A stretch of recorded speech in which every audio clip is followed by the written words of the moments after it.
Nowadays, people have no career or goal aspirations. It's just, I want to be rich. No idea of how they can be rich, and that's why they'll do anything to be rich. That's why gal are going to Dubai and men are trying anything just to be rich. No morals, just I need to be rich. And that is a tweet by Zizi Mills. And if there was ever a time that I thought I would agree with Zizi Mills, I never actually thought that day would come. I actually agree with her. So when I saw this tweet and I read it and it was reposted by the Shade Bar, I thought, you know what, that is a great opening quote for today's episode of the Toy Talks podcast, which I am entitling "The Hustle is Sold Separately," or at least that's what I think I'm entitling it. You guys know what happens as we go through the podcast. Sometimes the title changes depending on where the ancestors lead me. Hello and welcome to a brand new episode of the Toy Talks podcast. Each and every Tuesday we have a brand new episode here on the Toy Talks podcast, and my name is Toy Washington. I am the host, creator and presenter of the Toy Talks podcast and platform. This is a podcast for Black women, to Black women, about Black women. It's a safe space where we come every single Tuesday and we share, we teach and we educate Black women how to navigate the world of work safely, and in turn highlight the path of our success. And today's episode is really exciting. I'm really looking forward to this episode to deliver it to you all. But you know how we start. Yeah, we have to talk about what's going on in the culture. First and foremost, when I say Jada Pinkett Smith, like, if you're not already concerned, don't let me be concerned on your behalf, because for me personally, I'm very concerned for Will Smith and for his mental health. So obviously we know what happened at the Oscars, and I was about to say the Grammys, but it's actually the Oscars.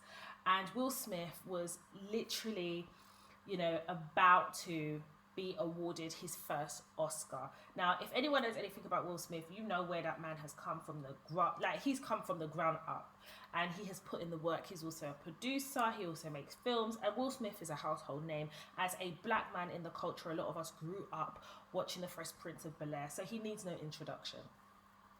Now, we discussed the Oscars in a previous episode, and the whole Chris Rock, and my view, as is always been, is I don't believe in violence. I do believe that if there is a way one can avoid it, then of course.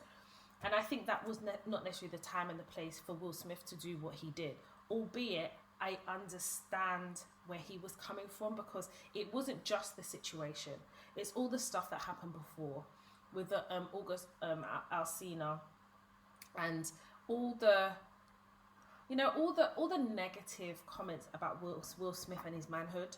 And I felt like Will Smith and his ego were very present at the Oscars. Now, when I speak about Jada, and whenever I speak about Black women, this podcast is for, to, and about Black women. So when we're talking about Black women, I'm always really careful to really paint a very balanced view, because society already has depicted us in such a negative way. I'm not trying to do the same to my own, because it's like doing it to myself as a fellow Black woman. Since the infamous assault on Chris Rock, because it is assault, the legal term is assault, Will Smith slapped and gave him a basbosa. We've heard from various cultural commentators, as the title depicted. We've heard from a lot of white women who have said that they were triggered, it's played on their fragility, all of this. We've heard so much. But who we haven't heard from is Jada Pinkett Smith, because if we want to contextualize what happened, it was Will Smith defending the honor of his wife. That is what it was. And in turn as well, he was playing up to almost prove himself against the stereotype that he's been plagued with all his life. And I think that Will Smith has a lot of issues, but a lot of them are fueled by Jada Pinkett. I mean, he's effectively living in the ghost, in the shadow of Tupac Shakur, who Jada Pinkett Smith has basically told everyone she's still in love with him. There was in this whole full-blown relationship. She's got her daughter Willow Smith asking if he can come back again so her mum can be happy.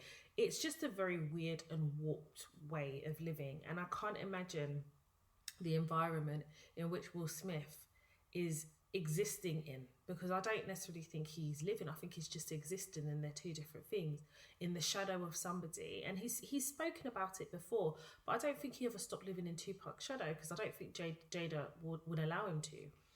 That being said, last week, Jada has decided now that she wants to talk. Her and her red table are really pissing me off. You understand? You can stand up. You don't have to be at the red table to talk. This red table is becoming very toxic, in my opinion. It's becoming very strange. Okay, girl. Anyway, so Jada basically came on camera to talk about the alopecia society, because obviously she's needing to center herself in what's happened. But she then talks about, obviously, Will Smith and Chris Rock being two black men that need to come together and all of this. But it was very cold. There was no accountability. There was no retrospection, introspection. There was none of that. All the stuff that she purports to do on the red table, we heard none of it. I was expecting her to talk about, what had happened from her perspective. And as a wife, why it wasn't an instinctive reaction when Will Smith got up to go after him. She sat down the whole way through like them two weren't even together on the table. Now, I say this because whether you're a wife, a fiance, whether that is your boyfriend, whether that is your girlfriend, if you love and respect and care for somebody and you see them about to undo years of work, and they walk up on the stage and you instinctively know that it's not going to end well, irrespective of that, you should get up. There needs to be this, where is that protective, where's that covering, Jada? I'm so sorry. I have to be honest when I say Jada Pinkett Smith, in my opinion, epitomizes, in my opinion, all that is wrong in her relationship with Will Smith from what they show us. Because I don't understand how any wife could sit there and not react. Even when Will Smith came back to the table, no reaction. There was this awkward grin. And I know narcissism is a medical term and I'm no doctor, but based on what I have read about narcissism, based on the books, based on the videos, I know one narcissistic person they're not in my life anymore, but I know one other narcissistic person. And I genuinely believe that Jada Pinkett Smith is a narcissist, because that's the only thing that makes sense. And when I look at what and who a narcissist is, for me, it kind of describes Jada. I think the fact that she was not his covering in a moment where I feel like he needed her to be is an example of her never being a covering onto her husband. Now, I put myself in that situation. I think if I was in a situation like that and Kay stood up, I'd be standing up. It would just be instinctive to do. It wouldn't be something that I thought about, because ultimately you can tell, like, your instincts will tell you when something's about to go wrong or go left, And his whole demeanor, Will Smith's whole demeanor was very, very, confrontational. So it wasn't a joke.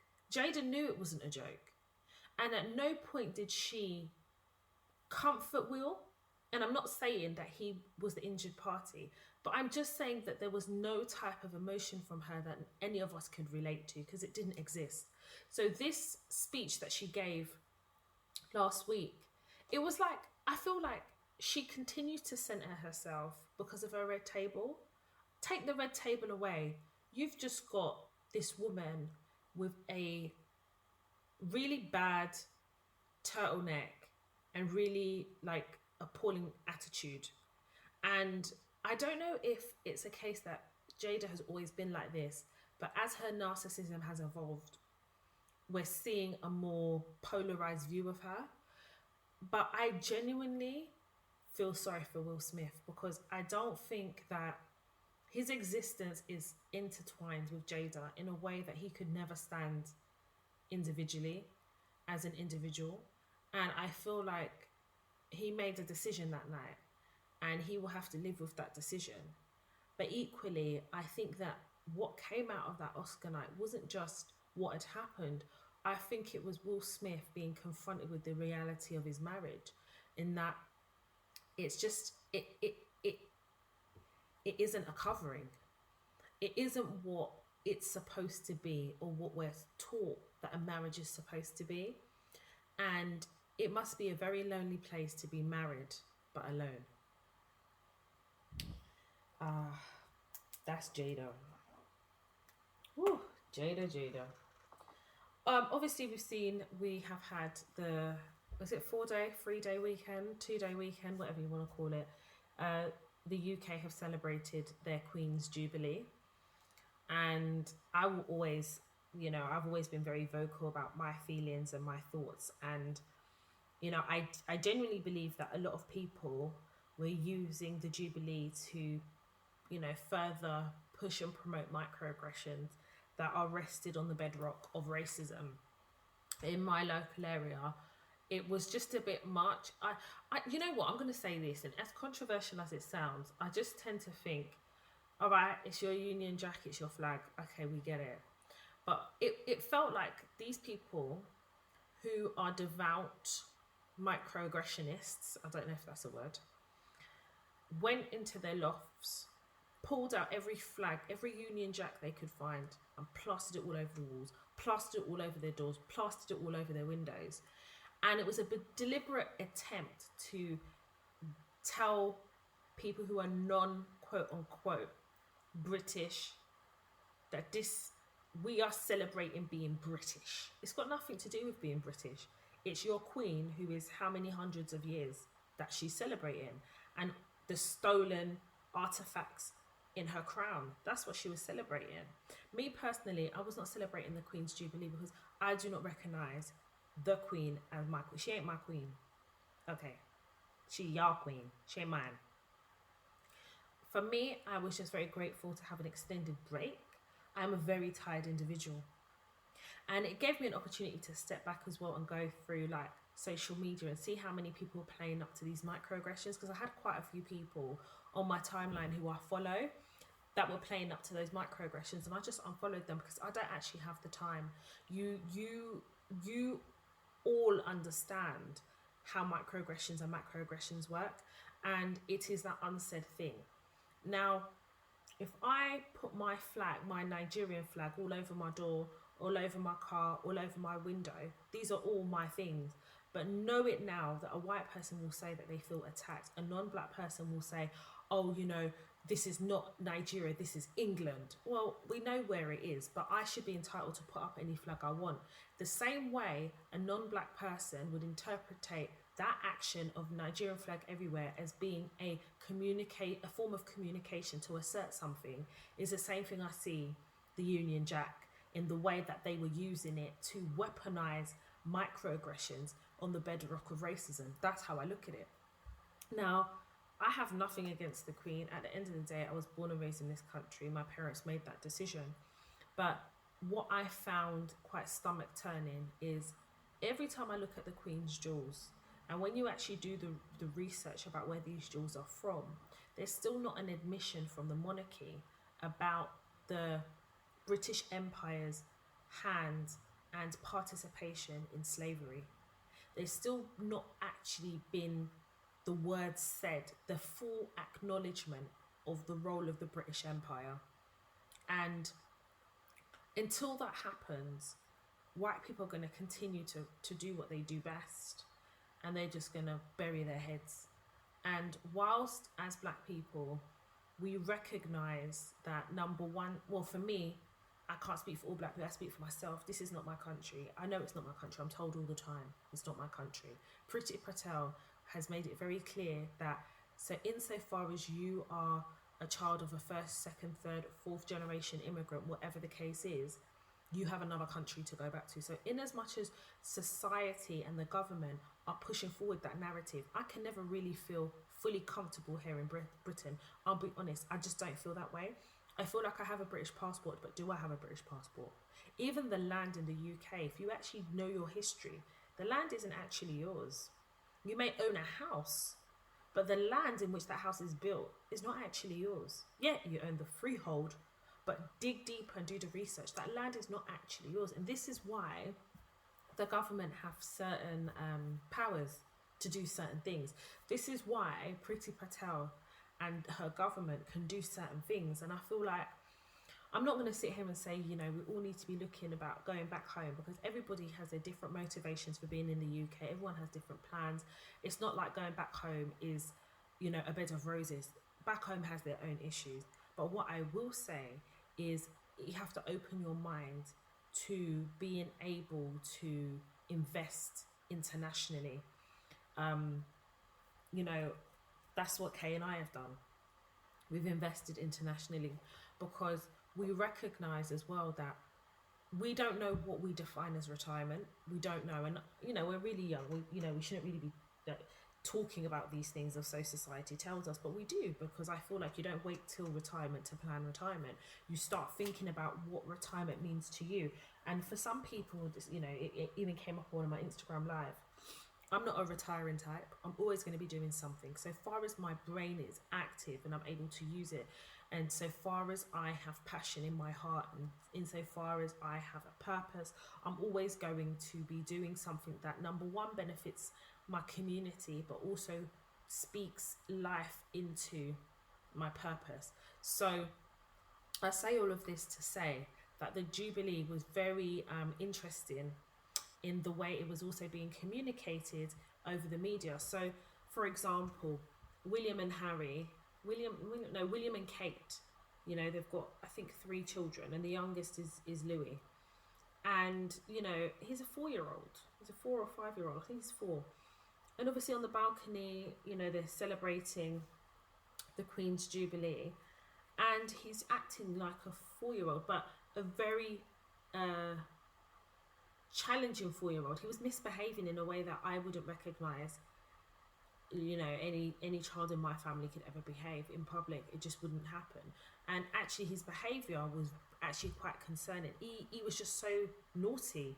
Like, he couldn't hear a word. You're closing your mum's mouth and telling her to shush. You're trying to do what, headlock, or what you're trying to do to your mum. Like, what is all of that? But then it also is a window into his upbringing in the house. Like, I don't feel like he has boundaries at home. He may be a 4-year-old, but he was badly behaved. That's just it.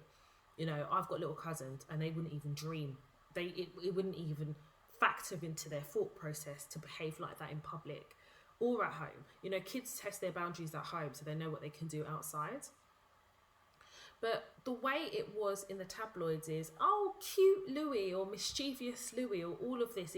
There was a spin of, you know, the media saw it as quite endearing.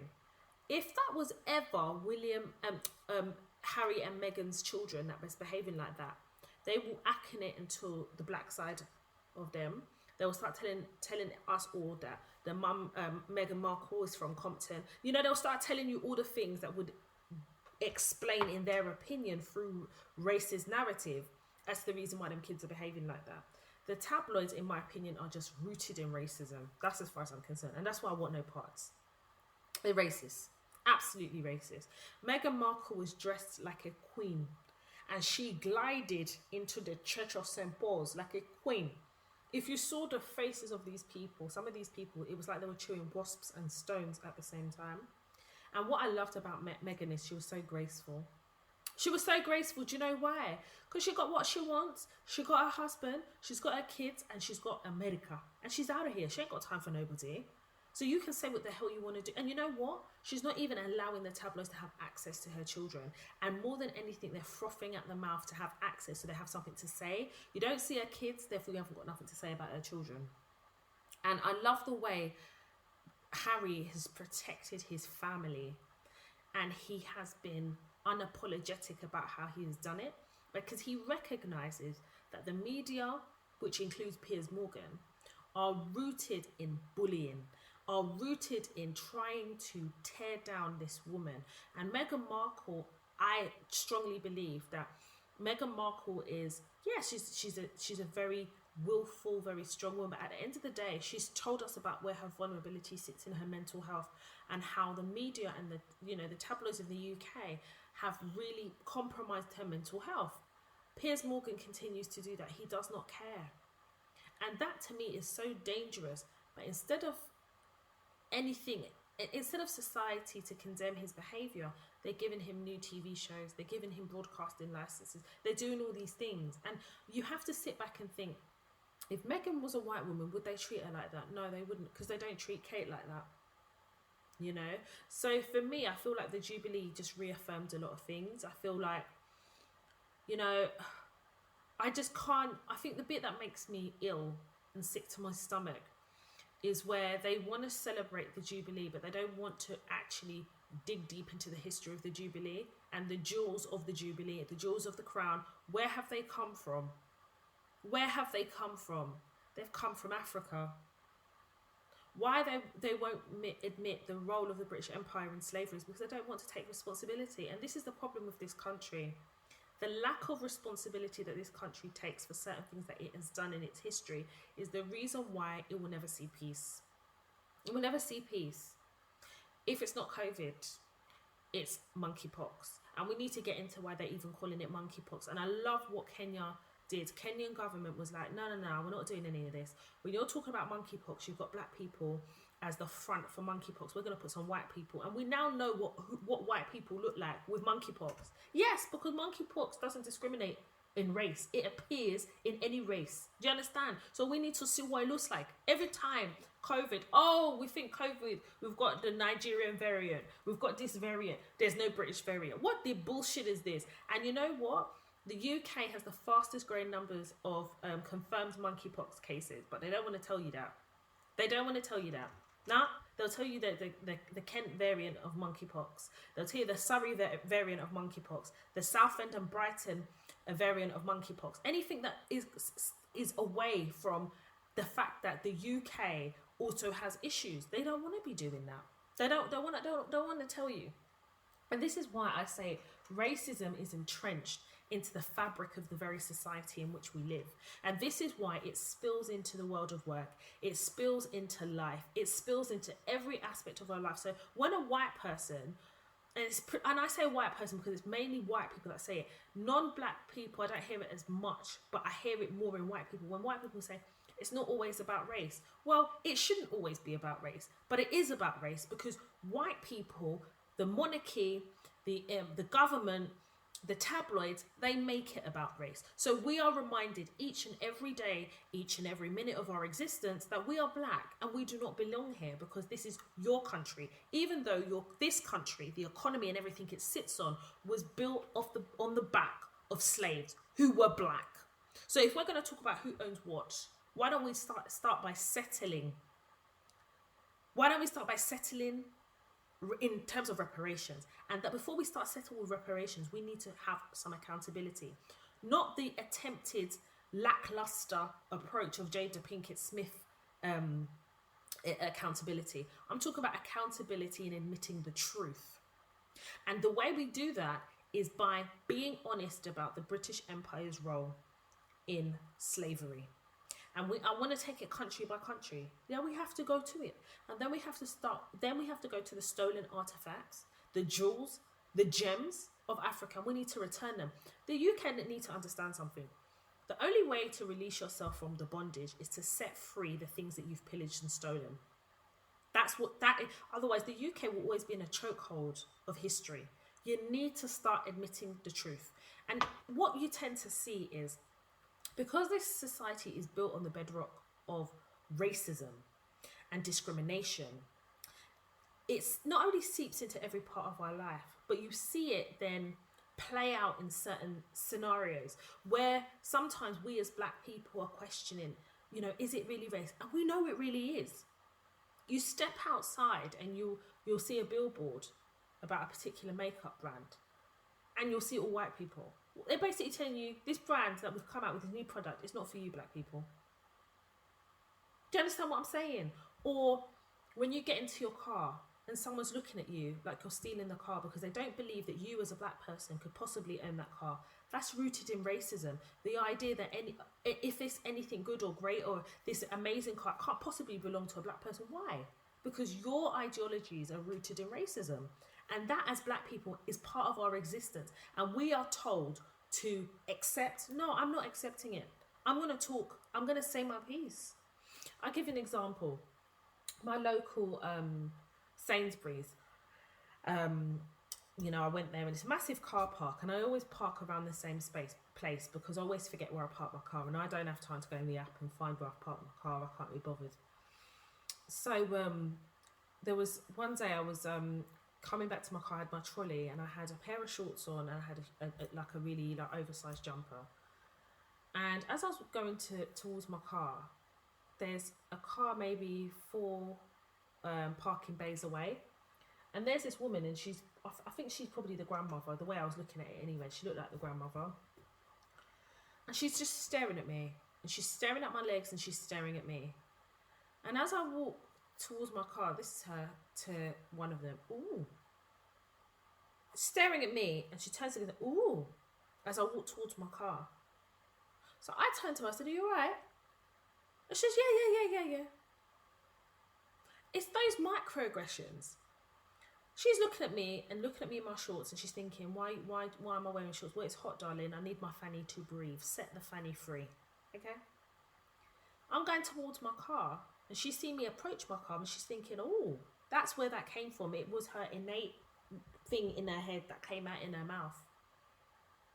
It's not. I didn't tell you to drive a Ford Fiesta. That's not my business. Everyone drive what you can afford in it. Drive what you want to drive. Why as a black woman am I made to feel as though I have to almost justify to you that I'm deserving? I don't give a shit. I don't care. Anyway, unloaded the shopping. As I walk past, she's still as I'm walking past, I put my trolley away. She's still looking at me. So I shake my legs at her. I shook my leg at her. I was like, ooh. And she threw her eyes away. Since you're looking at my leg, listen, it's not my fault that your leg is dirty. It's not my fault that you didn't shave your leg. Me, I shaved my leg. Me, I shaved my fanny. I will set it free.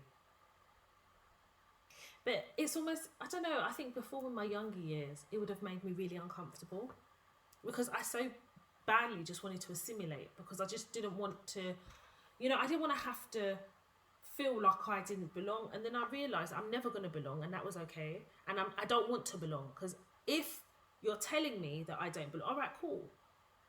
You understand? But what I'm not going to do is, as I'm existing and minding my business, you're making me feel as though there's something wrong with me, or that I'm not deserving, even though this same person that you're going, ooh, I'm working hard. I've got businesses, I've got contracts, I've got stuff that I do. Do you understand? And I'm staying on the right side of the law. So your ooh is your problem. So you all will recall I've been speaking to you guys periodically about the lady in my workplace, but the organisation that I consult for. There's a lady there called Florence. I've spoken to you guys about her before. Recently joined that organisation as head of the commercial function. I don't sit within her function. I'm just here to consult on a project, and I've done that. I've delivered that, and we're in warranty period, and I've had my contract extended about 4 times, I believe. Anyway, this lady, Florence, she's joined. You know, she's like a bull in a china shop, and she's just really rude, very disrespectful Italian lady. And it is important that I shared that with you guys last week, that she's an Italian lady, to give you context. And I've been to Italy before, beautiful country, but you know, Italy has its own rooted history in slavery and racism, and I have had my own experiences as well. And that is not to generalize, it's just it's a point, it's a comment, and it's important that when we're sharing things that we provide context. So I also shared with you all that she's basically disrespected me before via email, and I had to pull her up, and she's shaking like a leaf, because obviously she don't get pulled up all the time, and I made it clear to her what the consequences would be if her behaviour continued. I also shared with you all that as part of her disrespect, she basically told me that she wants me to do a foundation course. Remember, I'm a contractor, and even if I wasn't a contractor and I was a perm, the reaction would still be the same. Shove your training course up your anus. I'm not going to do no foundation course. Why would I do a foundation course of contract management when I've done the highest I could possibly do, i.e. I've done a master's in law? This woman doesn't even have a law degree. So how she became head of, we all know, white privilege. But what we're not going to do is diminish my qualifications and my experience to make you feel better about yourself. So you feel some type of control over me. You do not control me. I'm not from your budget line. You do not know me from anywhere. I do not work on your project, and you will mind your motherfucking business. She's been antagonizing me. I think I also shared with you that she has somebody working in her team, recently recruited, and she had that person review the contract that I put in place for the project to try and find some holes in the contract. And that person came back and said, well, no, this is a foolproof contract. In fact, the contract's really good. I can go on to tell you all that that contract is used as an example for future projects. I know this because somebody had to get permission to be able to use that contract. And the person I report into said, oh, can you speak to Toya? If she hasn't got an issue with it, I haven't got an issue with it. So we can see the route in which Florence is taken to try to discredit me. Now, being antagonized at work is never good, okay? And I've often shared with you how I deal with things, how I navigate the world of work. And I've shared with you a lot of the blueprint, a lot of the live situations I've had. I've come here and I've shared it with you, shared you the thought process. But you see, with Florence, it's a bit different, right? Because I'm on my way out. I've already made the decision that should they wish to extend my contract past the 30th of June, I'm not particularly interested. I'm not interested because I've served my purpose. And, it's like being invited to a party. I'm not trying to overstay my welcome. You go to a club, you leave before the lights come on. That's how I roll. And I've gotten what I need out of it, from a objectives perspective, a personal objectives. I've gotten every single thing I could possibly. There's nothing else to get out of it. So for me personally, I'm good to walk away, but I want to walk away in peace. Yeah, because that's my thing. Whenever I'm leaving an organisation, I leave in peace. You never know when you're going to meet someone. But more, it's less of that, but that's part of it. You never know when you're going to... My industry is quite small. But also it's about energies. I want to leave energy. I want to deposit positive energies by the time I've left. My work speaks for itself. You hear my name, Toya, and they tell you what I've done on this project. You're coming to me to have a conversation about how you could better do your project. And that's what's been happening, if I'm being honest. A lot of my meetings have been, we're planning to do this project. How do you suggest we contract? What are certain contractual mechanisms we should be putting in place? Is there any lessons learned that you think that we could employ into our project? Things like that. It's proper consulting, right? So for me, that is testament enough that I've delivered. Yeah, you're not always going to get a pat on the back. People are not always going to, especially if you're black, they're less likely to even clap for you. You clap for yourself through certain situations. So when people are using my name in conversation, go and speak to Toya, go and do this, that to me is recognition enough. Yeah. And I think as a consultant, you're not always going to get that big round of applause, employee of the month. It's not going to happen because you're a consultant, so you know what that comes with. That being said, like I said, she's been antagonizing me. Go to the last episode or the last two episodes, for the latest updates that I did provide. So in order not to repeat myself, what I will say is, I decided that I'm no longer going to take any of this antagonistic behaviour because I'm trying to leave in peace. And I see where we're going now. She sent an email and I told you guys, she said, final warning. And if you know anything about me, don't threaten me. Don't threaten me. Just don't threaten me. Don't do it. I will never be threatened by anybody. Least of all a white person in the world of work. Now somebody will say to me, oh, but she's Italian, she's not white, she's white. Because I know what box she's ticking in the equal opportunities for. She's a white woman, okay? And one thing you don't want to do with me in the world of work is threaten me. Because if you do, I'll meet you where you are. But I felt like with Florence, I had to set an example. Because I know very well that the person who's probably going to replace me is going to be a black woman. I know this because my boss likes best in class. She likes best in class and she likes creme de la creme. And for me, in my industry, in my world, in the world of work, the creme de la creme is black women because we have to have over and above what the minimum would be expected for white women. So already, if you want the best, you just come to a black woman, right? And I've noticed that they tend to hire a lot of black women as well in certain functions within this organization, because they're best in class. You speak to them, by the time they told you their experience and accolades, you already know the reason why they were hired. And I'm no different. So when this woman now sent final warning to do this training, it wasn't just me. She put a couple of others. But I know the microaggression. So now, when you give me final warning, I'm deliberately now not definitely going to do it, because I'm trying to go to your final warning.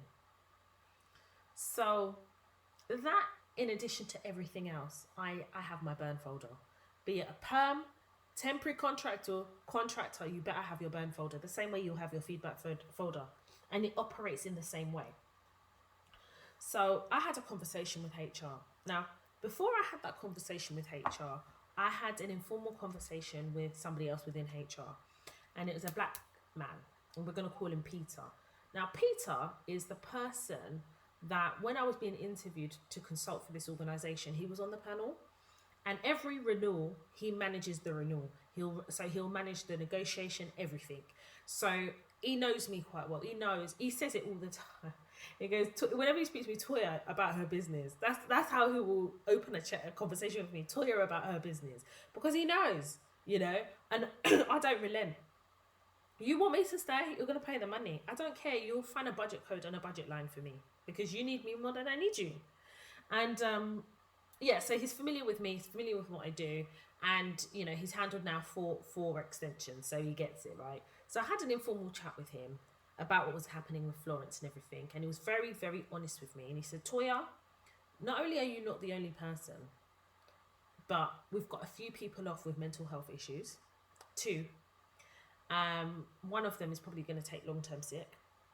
And a couple of others have been dissuaded from making a formal complaint against Florence. So Toya, be under no illusion. He said even him, when he is doing HR stuff for Florence, he goes, he's second guessing himself, because she makes him feel, sorry about that. She makes him feel on edge. So it's deliberate. So I said to him, well, how come no one's done anything about this if you all know this? If HR know this, I'm speaking to you. Why? He goes, Toya, you know how it is. No, I don't know. I said, all right, no worries. So he says that he's going to put me in contact with the HR business partner. HR business partner contacts me. I just explain everything, provide my proof. I don't, it's not a long conversation. Do you know what the HR business partner says to me? That he goes, I'm going to encourage you to go down the informal route. Because part of the informal route is mediation. I says, no, we're not doing that. He said, pardon? I said, you're not going to tell me what route I'm going down. I tell you what route I'm going down. I'm the one with the issue. I'm the one who has had to deal with the level of unprofessionalism. And I've done the informal route. The informal route was when I sent her an email, and I made it clear that her behaviour and her attitude will not be tolerated. And she apologised, and I've got it in writing, the apology, because I said to her, it's not enough to just give me lip service. I need it in writing. She wrote here that she was aggressive. She wrote it. She did it. It's like she did a confession. And now you're asking me to repeat that same process again. I said, I'm not doing it. I'm telling you that I'll go down the formal route. And irrespective of whether I'm a consultant or not, this organisation owes me a duty of care to create a healthy environment for me to do my job.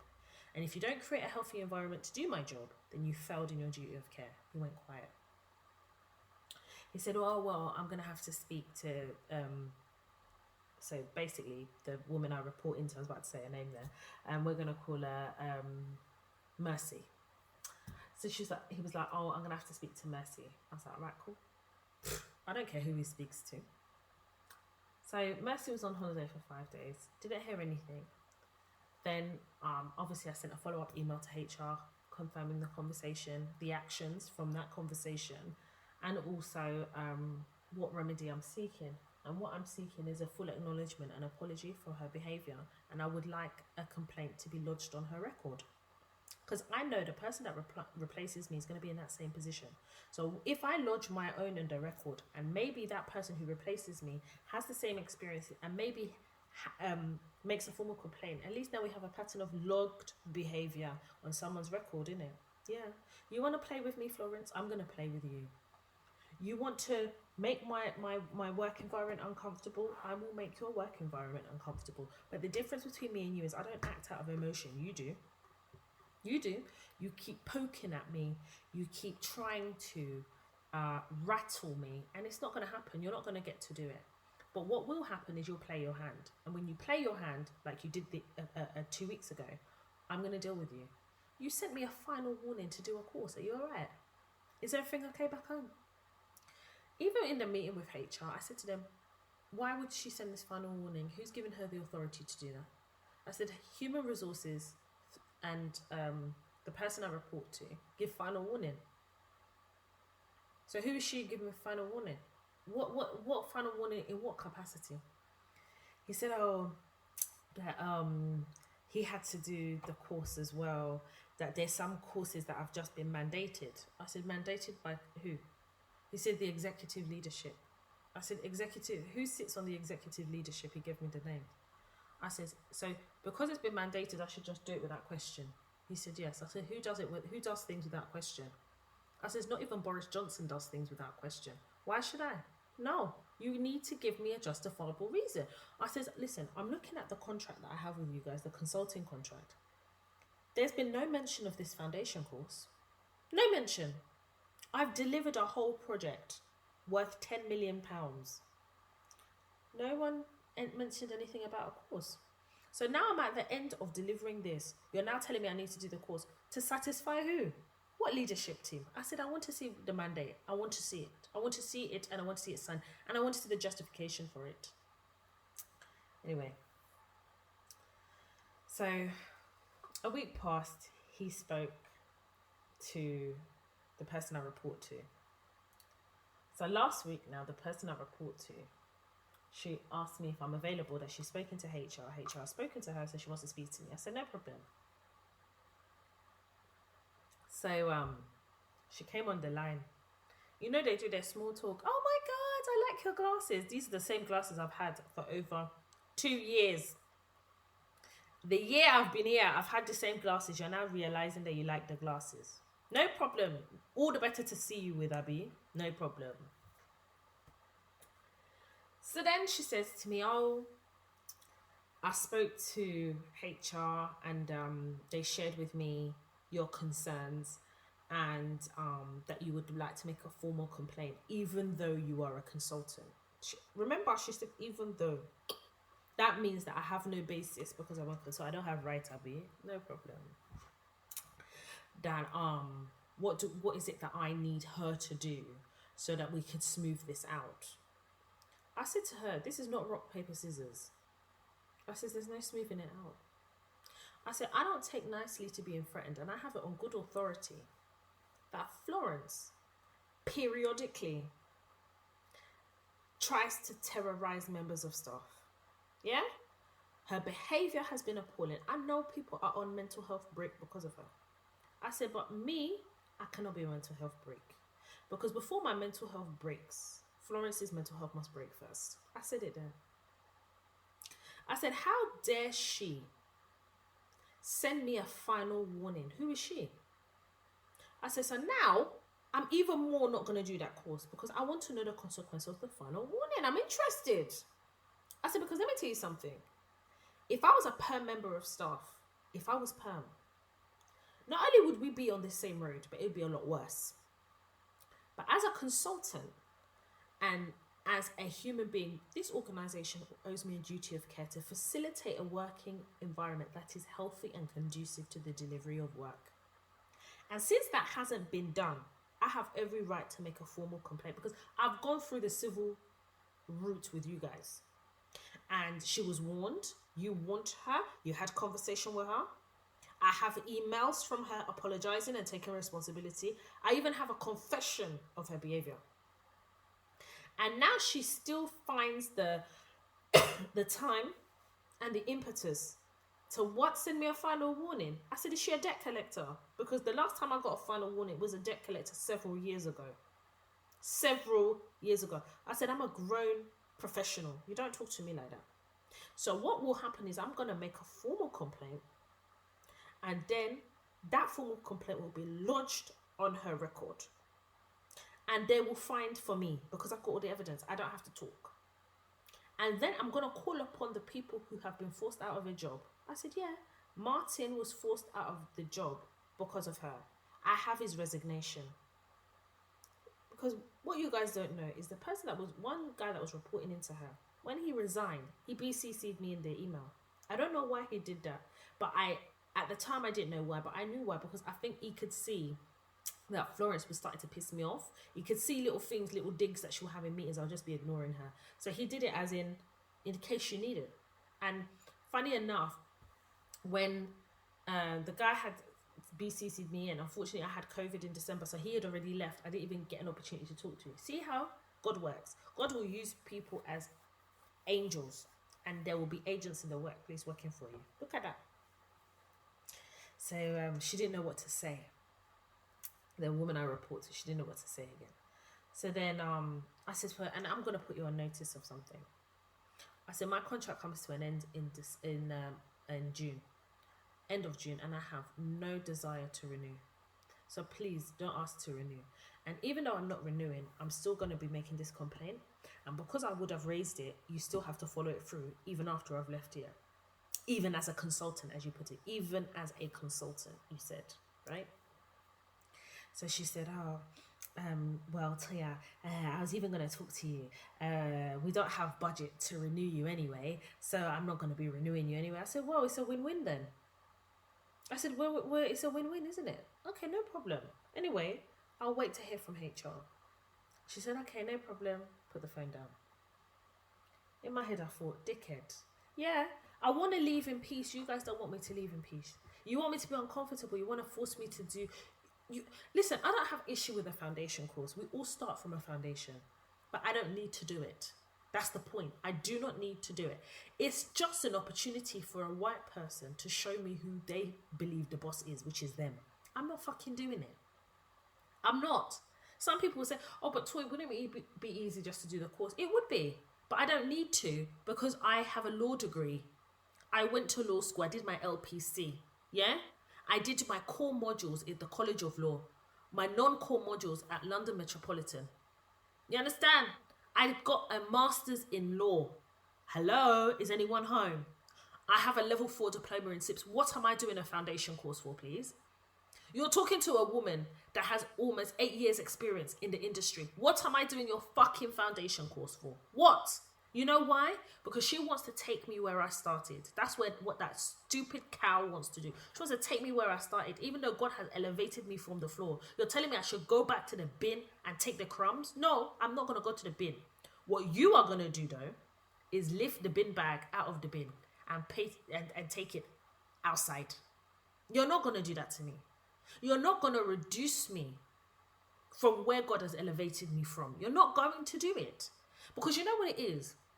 Some of these white people want you to know your place. That's why they do it. She wants me to know my place.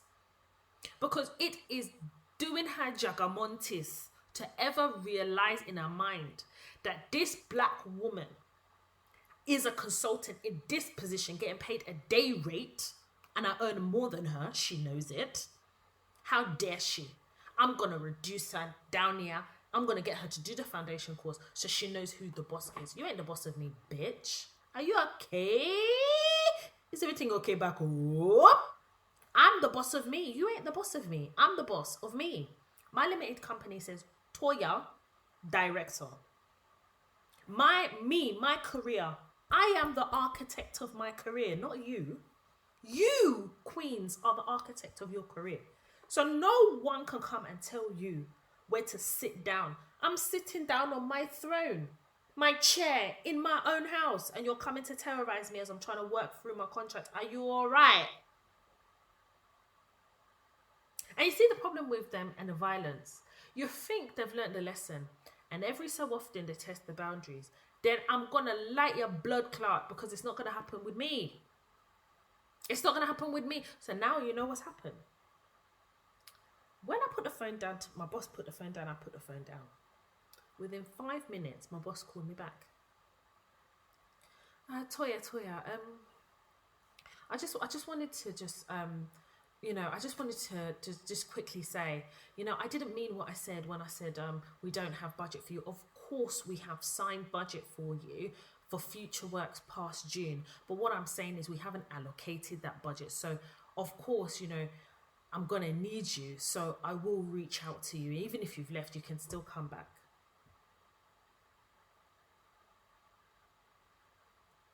I said, pardon? She repeated. I said, so let me get this right. After our conversation, I told you I'm not going to renew my contract. You felt slighted. You must have. Because in your head, I've beat you to it, right? Or you don't want to feel like you need me. And then you've cut your nose to spite your face. Realised, oh crap, you're in the shit. And now you've come back to me saying to me, oh no, Toya, I didn't mean that. I said, I don't need to. I'm not going to be where I'm not appreciated and celebrated. And that celebration is just respect. If somebody shows me respect, you're celebrating me, because it means that I'm able to equally show you that respect. I said, Florence has been disrespectful, not just to me, other members of staff. The difference is that I'm willing to challenge her. I have been professional. I've delivered against my contract. In fact, you are audit ready. You guys have never had contract management here before. You don't know what it is. In fact, I took contract management and I made sure I embedded it in this project to a point where there's certain things that was happening. You didn't know about it until after it was concluded. The entire contract, I negotiated that contract. External counsel didn't help me. All they did is took some of the actions. I negotiated that contract. And that's what I should do. You contracted me for my services, and I've delivered that service. What I'm saying is the environment that I'm delivering that service has not been conducive.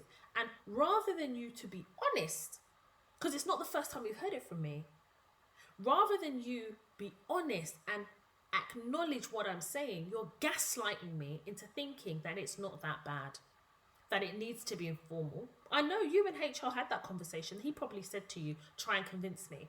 That's what it is.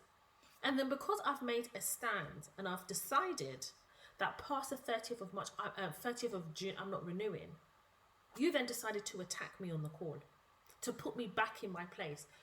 That same place that Florence is trying to put me in by making me do that course, that's what you tried to do just now. And then you realise, actually, you need me to do this project. You do. Because by the time you go out to market, advertise the role, hire someone, train someone, you don't want to invest that time and money. But had you actually understood where I was coming from, maybe I could have left and maybe I could have come back and consulted once a week again. But I'm not even going to give you that. Because I'm not willing to be in an environment that is toxic. I said, the thing that bothers me is you do fundraising for mental health all the time. I got a recent email of a fundraising. You're doing one fundraising walk for mental health. But there's been no consideration for my mental health or any of the staff that have been directly affected by Florence. It's a direct contradiction. And yet you want me to stay here and work in this environment? No, I will not. So I appreciate you calling me, acknowledging the error in that conversation. But if this is a way to try and get me to come back after June, that's not going to happen. I would like to leave in peace, but the choice is going to be yours. That's what I said to her. She said, Toya, I appreciate your honesty as always. Obviously, I would like you to leave this with me, and myself and HR will come back to you. I said, I have no problem, no worries. Have a great bank holiday. Yeah, bitch, go and celebrate that your Jubilee. Come back on Monday and come and do our own Jubilee here in the office. What's all this shit? What's all this shit? What's all this shit? I have agency over my life. You have agency over your life. You should never, ever be at the mercy of an employer. Ever.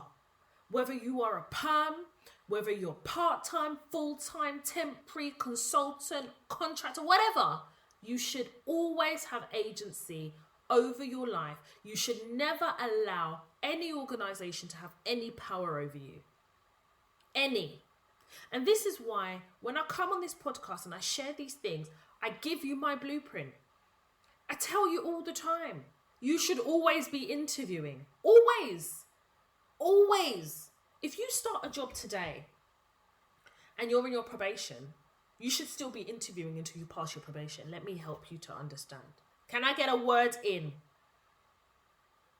I'm under no illusion. Listen, as a contractor, we carry risk. We carry a lot of risk. When you see a contractor, just because they're on bucks, does not mean they don't carry risk. It's the big money that's mitigating their risk, is justifying it. Let me tell you something. At any one time, as a contractor, the company you're contracting your service to can invoke the termination clause without explanation. They don't have to explain. Some organizations, they won't even tell you. They'll go to the agency that you're working through and tell them, oh, we're terminating this person's contract. They don't have to say why. They can just say, yeah, we're just terminating it. What are you going to say to the person? And then you want to give that level of power to who? To who? Someone? No. Even less so if you're a white person. Even less so if you're a white person. Will you ever have that power over me, my career, or my life? It's not going to happen. You need to understand. Sometimes I'll be in the bed, yeah? Kay will be on his iPad, yeah? And I'll be sitting there after a hard day work, and you best believe on my phone, I'm going through the notifications of jobs or emails that my contacts have sent me about jobs in the market and what's going on in the market. You better believe that. Because to have agency over my life, I have to be informed about what's happening in and around my life. If you want to have control over your life, you need to take an interest in what affects your life. Your career affects your life. It affects how you live. It affects how much money you earn. How much money affects your life. Some of you do not have agency over your life. And this is why this episode is called The Hustle is Sold Separately. This is the reason I'm calling this episode by that title. It's one thing being able to get a job, but do you have the hustle? You've got to, because some of you have this displaced loyalty to some of these organizations that don't give a flying fuck about you. And at any given time, some of you perms that think that you're safe, you will be made redundant, and they will look you in the morning and say good morning to you in your face. They will even buy you breakfast, knowing that at lunchtime they're going to make you redundant. And you all are doing loyalty politics? What the hell is that? Do you know some of you are not successful because you do not allow yourself to have agency over your life and your careers? You're not successful in your career because you do not have control. You pass up control to somebody who you don't even know their last name. You don't even know if that's their real last name. Some of them, you don't even know their age. These are the people that you're giving agency over your life. What kind of rubbish is that? I don't owe anyone shit. No, I've been successful in my career because my attitude has been this. I'm loyal to myself first. If this organization serves me, I serve it. But you better believe I'm going to tap out when I feel like it. And I get it, because I feel like when you're a perm, they make you feel like you're being disloyal if you step out. But you know what? You are being disloyal to yourself if you stay. You're being disloyal to yourself when you do not grab opportunities that are going to elevate you. So if you don't grab those opportunities, who else is going to elevate you? Why do you think your boss owes you elevation? Did you elevate her or him in that position that they're in? No. You need to have the hustler mentality. Yeah. And the hustler mentality comes from the idea that I know what my objectives are in my career, in my organization, or at least I'm taking the time to make sure I carve out what they are. And then have a plan. Yeah. If I'm going to, so for example, I'll give you an example. I was working for a particular organization. I was a perm, and we'd just been given our bonuses, right? And to be fair, it was a big bonus, but after tax ain't even all that. And not everybody got their bonus at the end of the day. I'd been in that organization for about 2 years. And after we got given our bonus, a month afterwards, I got offered a role.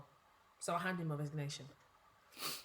Now, when I sent in my resignation, my line manager called me and he was like, Toya, I just got your resignation. He goes, what's going on? We've only just given you your bonus. Listen to that manipulation. What's going on? We've only just given you your bonus. So what? The bonus is supposed to keep me here. I deserved that motherfucking bonus. She didn't give it to me for free.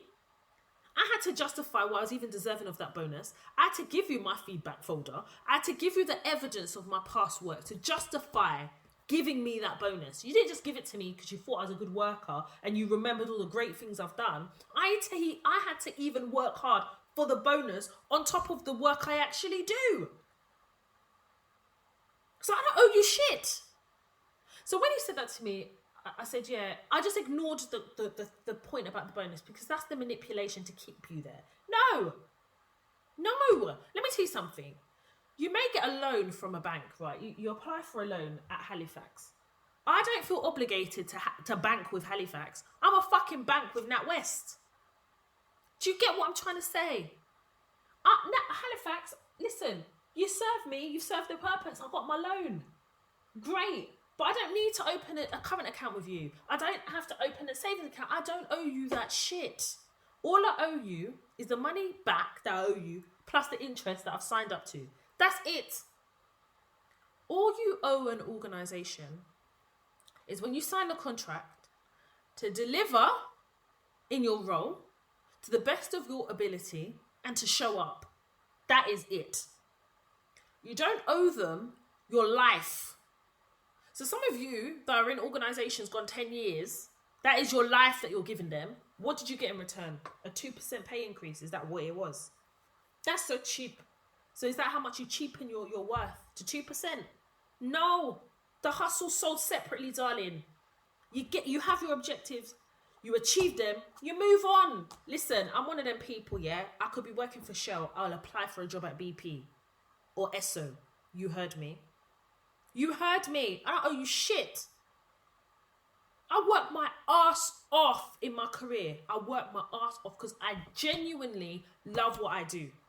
I love what I do. And let's lean into normalizing people who love what they do for a living. We're going to normalize that because there are people that love what they do for a living. I am one of them. Because I love what I do for a living, I could do it anywhere. You understand? I could work anywhere. The organisation, I'm agnostic to what that organisation is. There are certain organisations I would never work for, like a startup company. Been there, done that. Got the sweat patches. I ain't doing it. Yeah? I've worked for some big hitters. You understand? I'm agnostic. I work wherever. Because when you love what you do, you should do it anywhere. And that means I'm only loyal to my profession. That means I'm loyal to myself because I see what I do in my career as an extension of me. Do you understand? The reason I say be a subject matter expert is to have agency over your life. Because when you are a subject matter expert, not only do you charge a premium, you read around it, you generally know more than the boss that you're reporting to. And that needs to happen because that's where the leverage sits. So in my example of having that leverage is what I've just told you. The person I report to, I know more than, she don't know nothing about contracts. She don't know shit. I'll give you an example. So as we're in warranty, so I've delivered the project, now we're in warranty period, right? Additional work has come up where they need to instruct an external barrister for a particular thing. Now, in order to instruct that barrister, you need to know what you're asking the barrister to do. But I will then still have to look over the barrister's work. You understand? I could draft it myself, but that's not part of my contract with them. That's not part of the consult. I've delivered it now. So if you want Toya to do it, this is how much I'm going to charge. No, they don't want to do that. They want to get the barrister to do it and me to look over it. Am I not doing the work? Am I not doing it? I'm not stupid. The way I look at it is I'm happy for the barrister to do it. Why? Because I'm going to learn something from that barrister. Because this particular document, I've never done it before, but I know how to do it. But just because I know how to do it doesn't mean I'm the best person to do it. So since they want to get external counsel to do it, no problem. I will instruct external counsel when they do it. I'm the one that look over their work. I'm the one that will print it and put it into my template folder for other organisations I work for. I ain't stupid. But the point is, they need me though. They need me for it because my boss ain't going to do it though. She should have the knowledge. So who has the leverage? Is it not me? Listen, I don't care what anyone says. Workplaces are supposed to be transactional. They are transactional. So when you guys are investing your heart, soul, and your life, and your 10 years into, I don't understand. Unless you're going to CEO levels, I don't understand. Because I have never seen success in one organization. I've had to move around. You know the story. I had to move. I had to become a contractor. That's how I became senior. I've worked for Goldman Sachs, PwC, Inmarsat Global, Capita, and quite a few big hitting companies, and never ever was I ever made senior. I was doing the senior work. I never had the senior title. When I became a contractor, I got the title like that. Like that. It took me, 6 months? Because I'd already had the credentials and the experience, so it made sense. I've been able to have that experience, and exposure that an organisation won't give me. And you know why a perm organisation would never give me that exposure? Because they know they'd have to pay for it. Do you understand? I.e., they'd have to give me a salary increase. They'd have to create a role for me. And in some places, they created a role for me, but the salary wasn't matching. And I was at the highest of the pay bracket. Highest! It wasn't going nowhere. Why? Because there was nobody on the higher level that looked like me. So they wasn't, therefore, feeling that they needed to. Do you understand? And I'm like, what is all of this? So what did I do? I was loyal to myself. I took agency over my life. And then I contracted. I took risks. Contracting. And it's the best risk I ever took in my life. Best risk. Because the hustle is sold separately. Yeah, the education system, they'll teach you how to learn and recall information. They'll tell you, yep, you need to get a job. They won't tell you the politics of the job, how to keep the job, how to navigate in the job. They don't tell you about the racism and the macroaggressions. They don't teach us as black women the different dynamics setup of navigating the workplace whilst a black woman. They don't tell us that. They'll tell us as a woman, but not as a black woman. They won't go into that detail.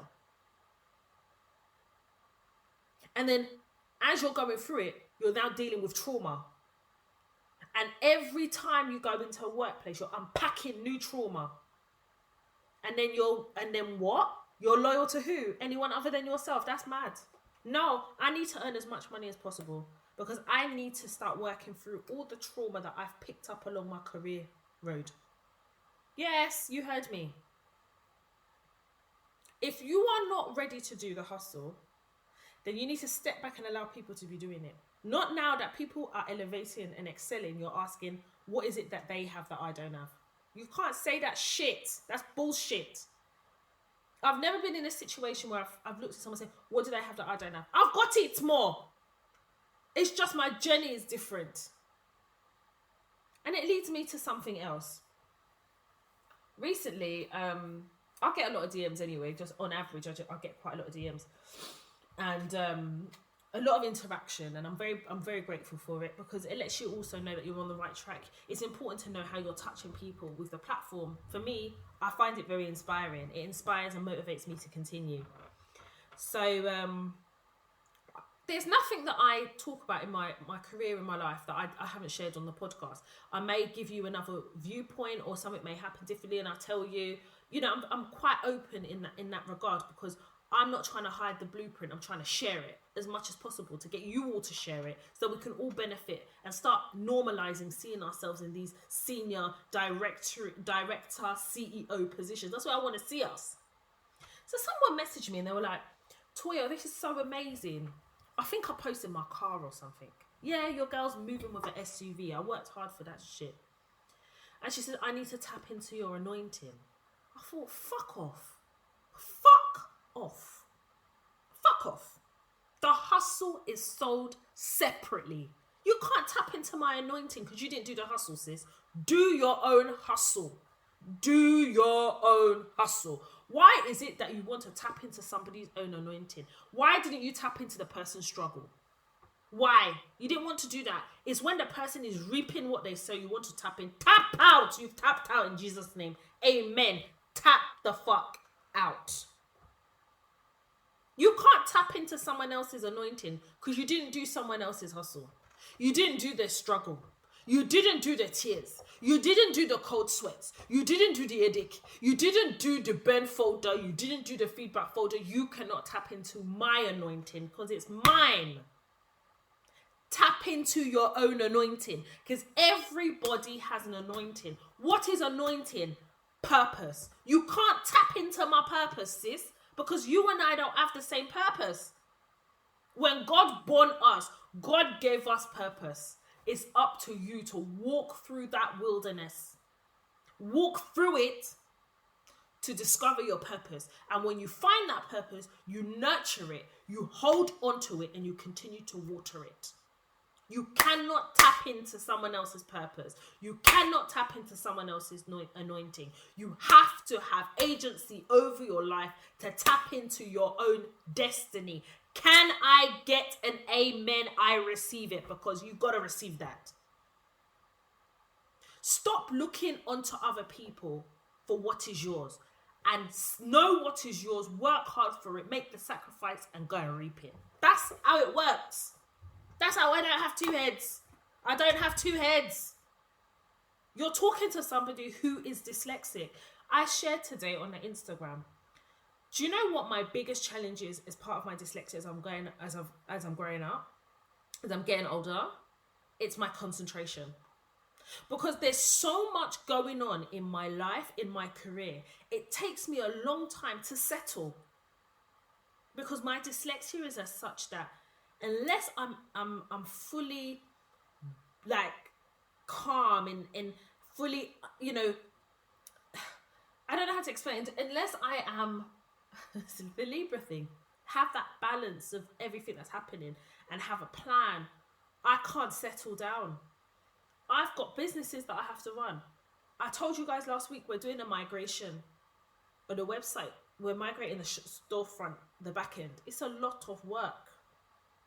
I'm a consultant. It's a lot of work. On top of that, I'm still creating things for the Toy Talks website.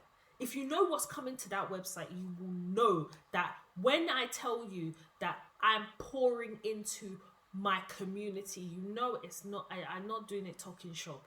I'm really dedicated to the cause. On top of that, I'm a wife. I'm a whole ass wife. I'm also planning a wedding. Yeah. I've just been delivered from buying a new house. We are still sorting the old one. Oh. Shit is happening. I'm busy. So I can't have anyone coming to me to tell me you're tapping. What is all that? On top of it all, I have a learning disability. I'm dyslexic. And it's difficult. Go and speak to somebody who has dyslexia and ask them how they cope in this. It's hard. Because concentration, organization, you know, I posted something up. I saw something on TikTok and I had to repost it.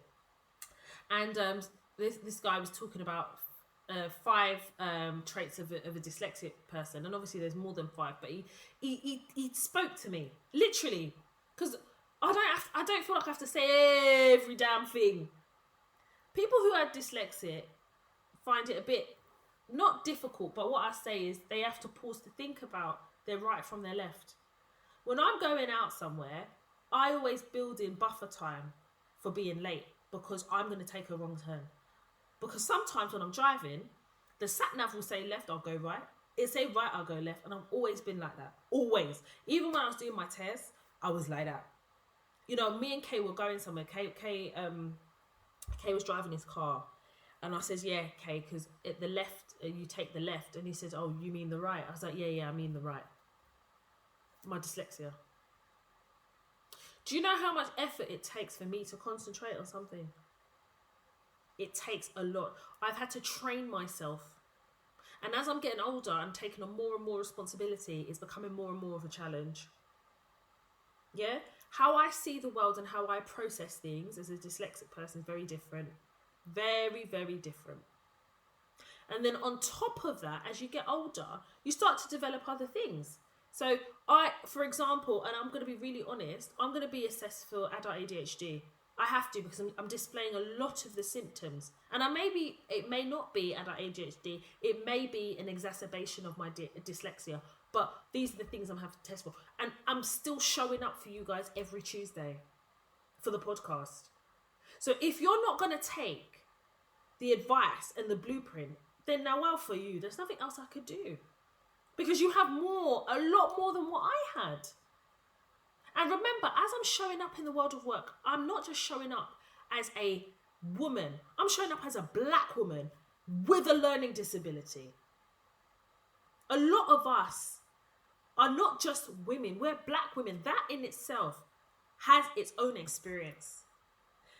And then I'm dyslexic. And I'm dyslexic in private. Because I've got that podcast episode where I talk about being dyslexic in the world of work.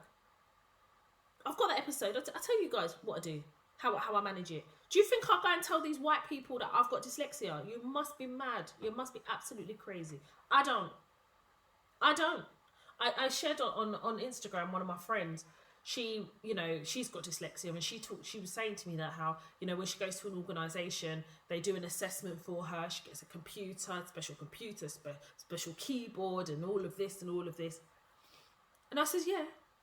Because you're safe being dyslexic or having any type of learning disability in other spaces, because those spaces have been created for the benefit of white people, and you are a white person. So you feel safe sharing your vulnerability in a way that I will never be able to feel safe, because this is a white man's country, and I'm working in white-dominated industries and white-dominated organisations that continuously other me as a black woman. So for me, being a black woman with dyslexia is a completely different experience than it is for you. Your learning disability is almost celebrated and covered, whereas mine would be exposed and used as a weapon. And I'm not going to allow anyone to weaponize my learning disability when I've worked bloody hard to get where I am. Then allow somebody, put it this way, this silly cow, Florence, doesn't even know I've got a learning disability, but yet she wants to remind me she's the boss by telling me to do a foundation course and effectively trying to erode all my credentials, consistently questioning my professional opinion and accolades. She's trying to question it. Talk less. If I now tell her I have dyslexia, is everybody okay? No, I'm not doing that. I'm not. And I'm not questioning when people do that, because some people, like, I've got another friend and she genuinely needs the help in the workplace, and I get it. So when she goes in, and we have spoken about it, and I've told her how to do it, get the job first. Then if you need to disclose it after you sign the contract and you've started. Not before, darling. Not before. Not as a black woman. Not before. Not before. And she's seen the difference. She's getting those jobs. When she was declaring it before in an interview, she wasn't even getting a call back. She wasn't getting a call. I said, change it. Change your game. Change your game, darling. Play the game. This is a white man's world and a white dominated industry that you are in. You're in the science industry and you're coming to tell them you cannot do that, darling. Get your foot in there first. Get the lay of the land. Then start disclosing. Then if they start moving crazy, then it's discrimination on the basis of your disability. And we know that's a strict liability offence in employment law. Come on, girl. Come on. And now she's doing, not only is she doing very well, Homegirl is consulting on 4 different contracts. 4! And one of them is international. If she tells you how much her day rate is, you will just shudder and shit yourself. That somebody can be earning that in this country? What? Let us have agency over our life. Let us do it. And the only way to do it is understand that hustle, that drive, that determination, that focus, that single-mindedness is sold separately. And not everybody has that. Not everybody has the hustle. If you don't have the hustle, no problem. Step aside and accept the crumbs. Step to one side and allow the rest of us who are willing to do the hustle to continue. We don't need you to tap into our purpose. We don't want you to tap into our anointing because you failed to tap into yours. That is not my problem. Don't tap in. Please don't tap into my own anointing because my cup, I don't want it to runneth over. Thank you. If you are unwilling to have agency over your life, you are therefore giving that agency to these people that don't give a shit. And what we're talking about is control. That sense of control. And in your capacity to have that influence over your own life, you're giving it to people who don't give a shit about you. And when they're having their Sunday roast, they're talking about you. They're calling you the N-word. They're treating you like a shit Monday to Friday and coming to laugh at you on Sunday during the Sunday roast. These are the people that you're giving agency over your life. And then you see other people doing the hustle that has been sold separately. You're coming out to tap where? If you don't tap left, I will give you a tap right. What's all that? You heard me. I hope you get it. I hope you get what I am trying to communicate here. I hope you do. Because, unfortunately, you guys can't take me into your workplaces. But what I've promised you all is every Tuesday, as long as I have the capacity, the means, and the equipment, I will show up for you. Because you all show up for me. Every Tuesday. But I can't make you drink the water. I can take you to the river.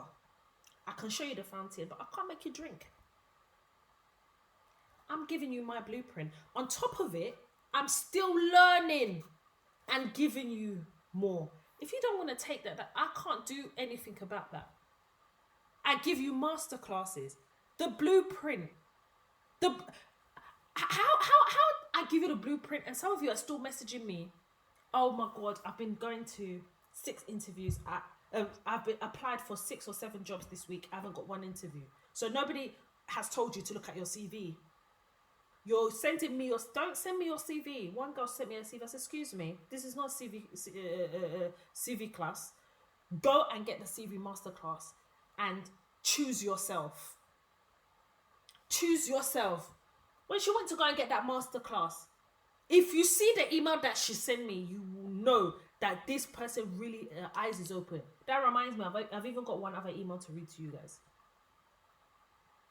Let me tell you, there was a recent report called the Fawcett Report.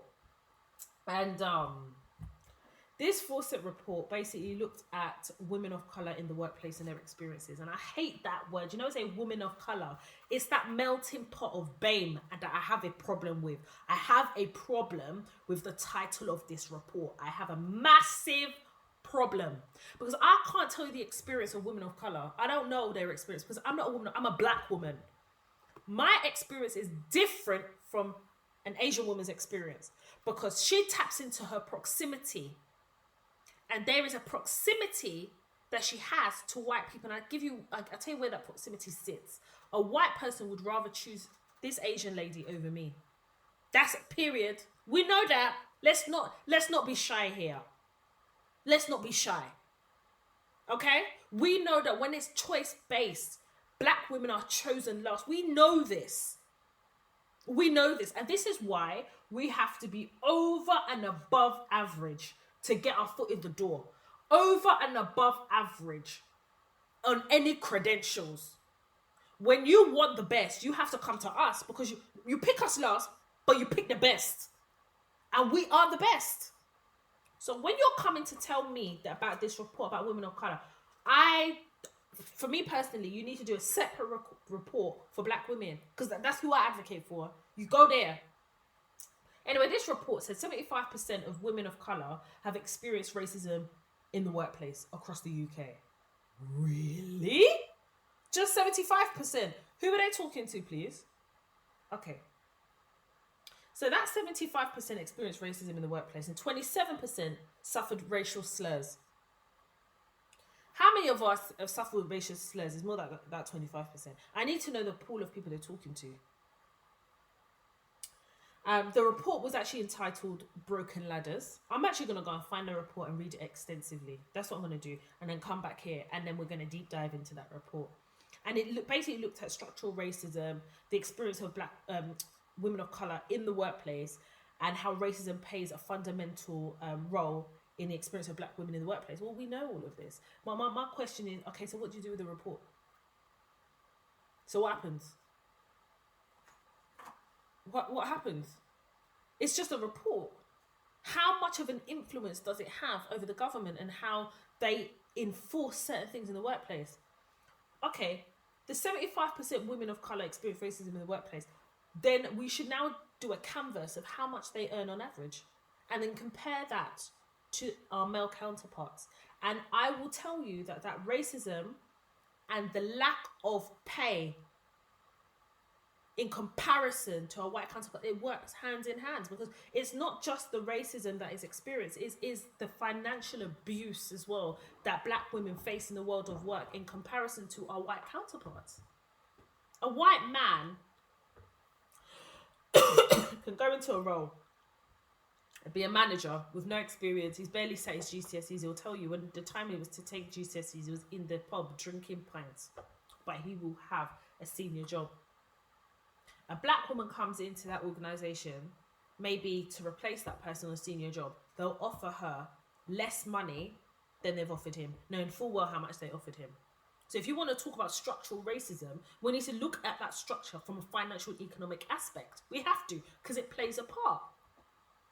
If you want to go further in this report, then we also need to canvass how much black women earn on average in certain industries, and the pay disparity between black women, non-black women, and non-black men.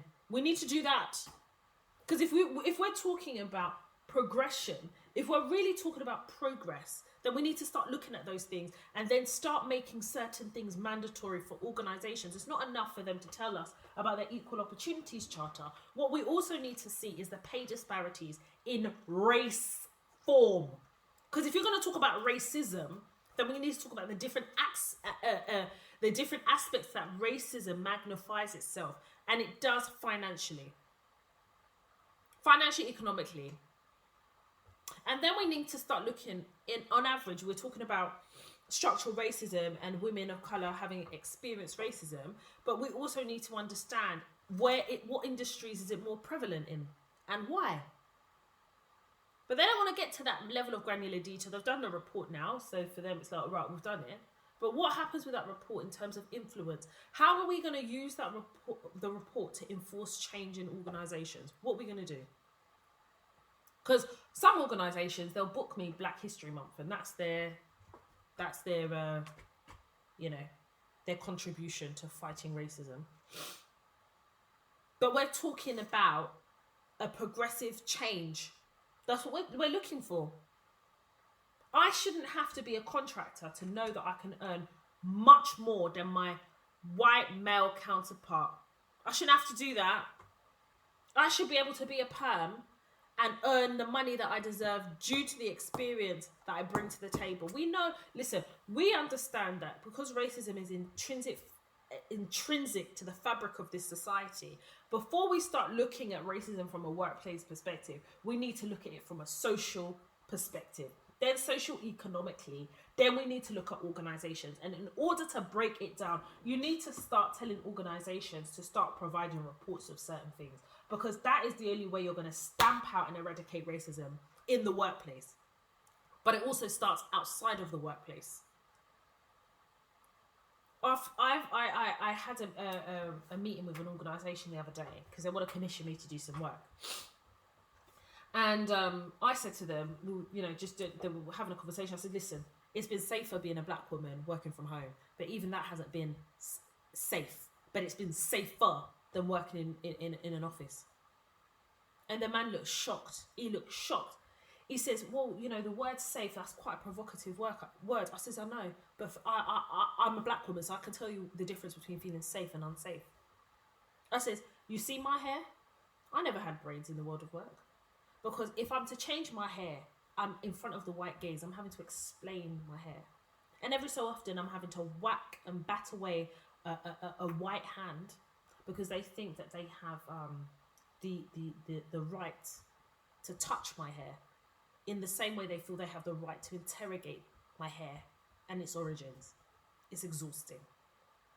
Should we talk about the microaggressions of going into the office and having a meeting and everybody talking and avoiding talking to me as the only black woman in the room?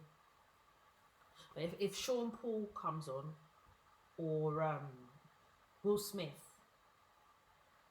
then they all look at me to give them an interpretation of the words being used. See, my blackness only means something to them when they can benefit from the blackness.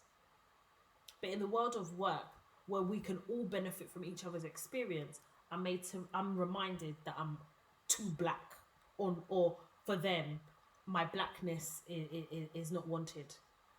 That's just a glimpse into how I exist in the world of work. So when I tell you it's been safer being remote, what I'm saying is I've been able to reach my full potential in my career by not having to deal with the politics in the same way that I'd have to in the world of work, but I'm still dealing with that politics. Do you know how disrespectful it is to be in a meeting? You don't know me from nowhere, but everyone ignores me.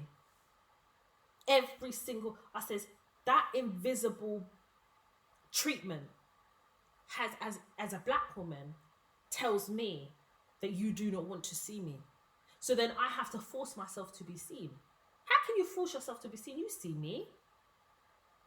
You see me, I see you. We've got our cameras on, we're looking at each other. What's all this? You see my name? You know what I've started doing now? So sorry, I'm jumping. So yeah, when I had that conversation, the CEO there was he was shocked. Because I think some of them are living in this bubble as well. I don't know. So yeah, they're going to commission me to do this piece of work for them. But I said to them, the only way I'm going to do the piece of work is they have to make a pledge, and they have to do it via my contract to say that it's just not a one-off piece of work. There has to be follow-up work. Otherwise, I'm not doing it. I'm not here for you to do a tick box exercise in your equal opportunities quota. I told you I'm not here for that. I'm here for sustained progressive change. And if that's not what you want to do, then I'm not the girl for you. There's other people that will do this for a quick buck. It's a big organisation. You can't ask me to come in there and do this piece of work if black people are not going to benefit from it. That means the only person benefiting from it is you. Because you get to tick that box. And I benefit from it financially, yeah, great. But I don't benefit from it from a community perspective. No. I says, I do what I do for my community. I don't just do it for the money. After all, how long was it before I started earning money doing what I did? You all know, I keep it real with you. And for me, being able to deliver this episode, I hope it's touched who it needs to touch, because it's really, really important. Anyway, before we close up, I did get I've got an email, but I did get a DM, and I did want to read it out because I thought it's quite pertinent to this episode, but also as well, very interesting questions that were asked. Hi Toya, I've been meaning to message you, but I really don't want to bother you as I know how busy you are. I'm just really struggling at the moment. Now it's time to apply for a job after completing my degree with my dyslexia. I feel so inadequate, and I'm really scared about applying for jobs. It sounds silly to so many, but I've just put this wall up because I'm scared I will struggle. Thank you for sharing as always. You're so influential. Okay, you're gonna struggle. That's this. Let's start there. You are going to struggle because you're still developing how you're gonna master your dyslexia or your learning disability. And I've shared this before and I'll say it again. Your learning disability, which is dyslexia, is probably your greatest superpower.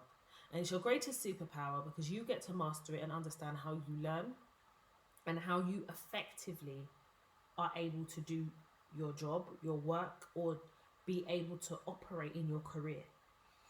Now, what I am going to say to you is, if you operate from a place of fear, you're never going to really be able to engage in the working world in a way that will benefit you. I think that being dyslexic is very daunting. It is very, very daunting when you're having to interact with people who are not dyslexic. But there's a reality that I want to share with you, and it's this. You need to be able to take a risk. You see, this episode is called The Hustle is Sold Separately. Can you see how it all ties in to now your dilemma? You have to be able to have agency over your life, and it means breaking down your fears and breaking down those barriers. You see how you're burying your head in the sand. You're coming up for air and you're realizing that reality is really facing you, and you have to be able to have a plan. You've got to have a plan. And this is what I say to people all the time. There's a reason. You have to have objectives. What is it that I'm trying to do here? When you go into interviews and to jobs, the person you're talking to doesn't know you have dyslexia unless you tell them. And that is a decision. That's up to you. But it's not as unheard of as you think. There's a lot of people who have dyslexia. There's a lot of people who live with it and work through it. But it's about what you lead with. And for me, I don't lead with my learning disability. I lead with who I am first. And I think that you just need to start taking a risk on yourself and know that you are worthy of every job you apply for, whether you get it or you don't. You need to also take the time to listen to the podcast, because I had to send you the dyslexia podcast episode because I knew that you hadn't listened to it. And there is more than enough information. There's more than enough advice. There's more than enough tools and blueprint within the podcasts. So you need to go into the show notes and have a look at them, especially the one that I sent you about being dyslexic in the workplace and how I deal with it. And my experiences and my encounters. I'm very open about that. And you need to, part of kind of having agency and advocating for yourself, and part of putting yourself first is also being able to listen to other people's experience. There's a whole podcast, the Toy Talks there's an entire podcast. You don't even have to listen to them in order if you don't want to. But if you are looking for that help, you have to also help yourself by tapping into the tools and the information that I've provided. I've got masterclasses that provide you with the additional support as well. So it's actually up to you. Are you going to make the choice? Are you going to make the choice to choose yourself? Are you going to make the choice to master your learning disability and not allow it to control you? At least I and many others can be an example to you that being dyslexic is not a barrier to success. It's not a barrier to career. It's not a barrier to elevation within growing in and climbing the career ladder. There was a lady today, she reached out to me. She's dyslexic. She's gone to law school. She's done her LPC. She's got a master's in law. She's done her mediation courses. She's now gone to the bar to be a barrister. She's dyslexic. It's up to you and the choices you decide to make for yourself. No one else is going to make them choices. Are you going to show up for yourself? Because if you don't, nobody else is going to.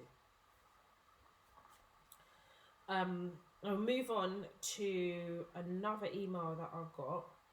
So this was to do with, there was a dilemma episode that I had on the podcast. I'm actually going to look for it. Where's the dilemma episode? The recent dilemma episode. So the recent dilemma episode that I did was, how can I not find it?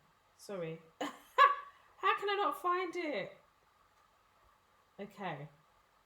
The recent dilemma episode that I did was, Toya, what do I do? I am not respected in my organisation.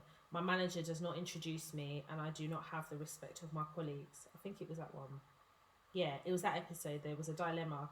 So a young lady, she needed some advice, provided her the advice, and she gave an update, and she's recently come back with an update. And we love when you guys have dilemmas, right? Then you come and you give us the updates. We love that, don't we? We do. This is what she said, and it's called Update. Hi, Toya. Thank you so much for your reply.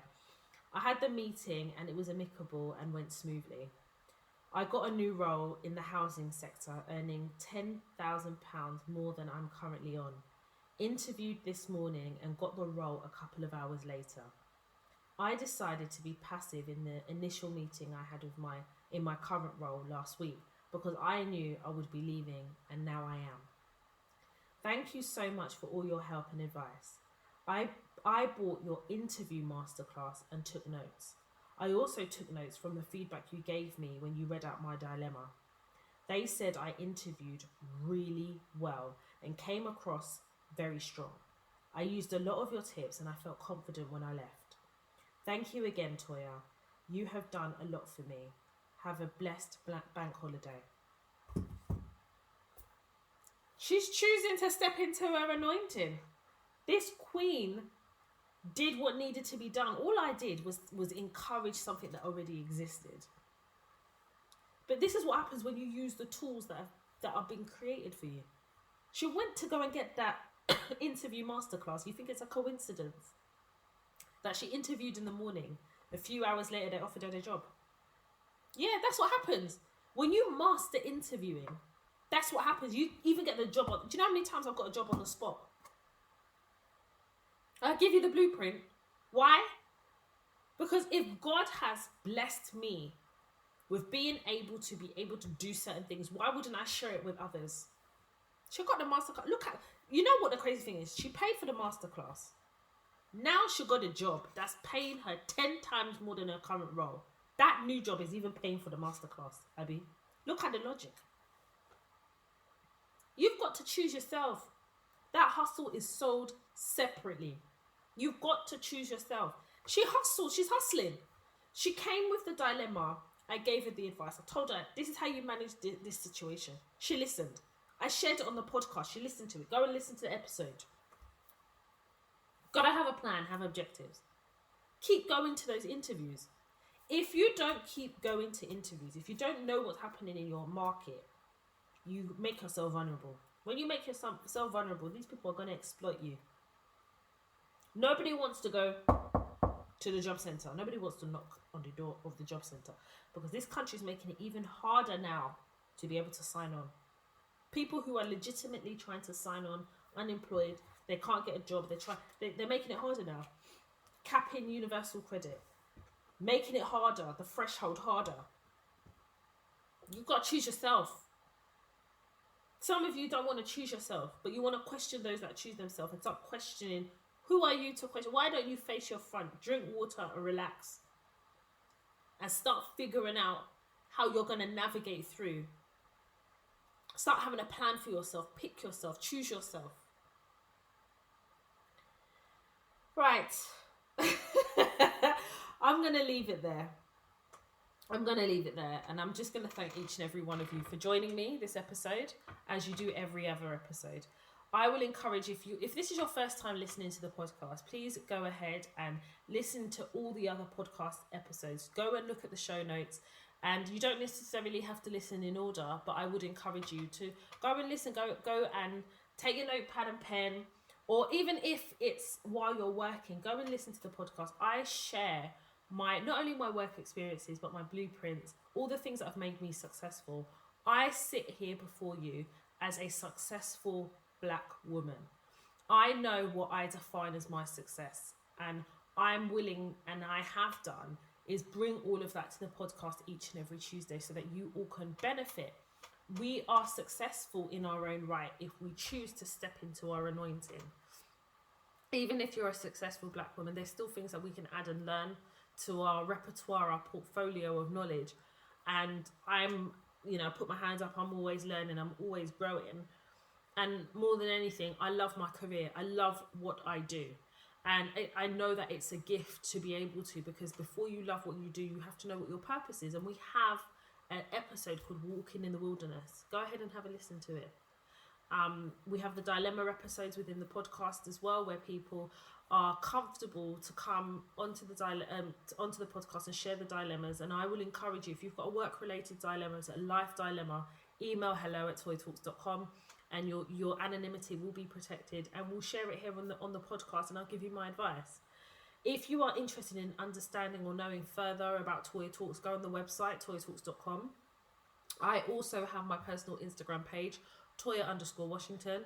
Of course, the Toya Talks podcast has its own Instagram page, which is Toya_Talks. And of course, I am on TikTok, Toya Washington, also the birthplace of Toya Talks, which is Snapchat, Toya_Washington. And if you want to tweet me, my handle is Toya_W with the hashtag Toya Talks podcast or Toya Talks. Thank you so much for joining. Also as well, if you are interested in any shows, because I know you guys love it when I tell you guys what I'm watching.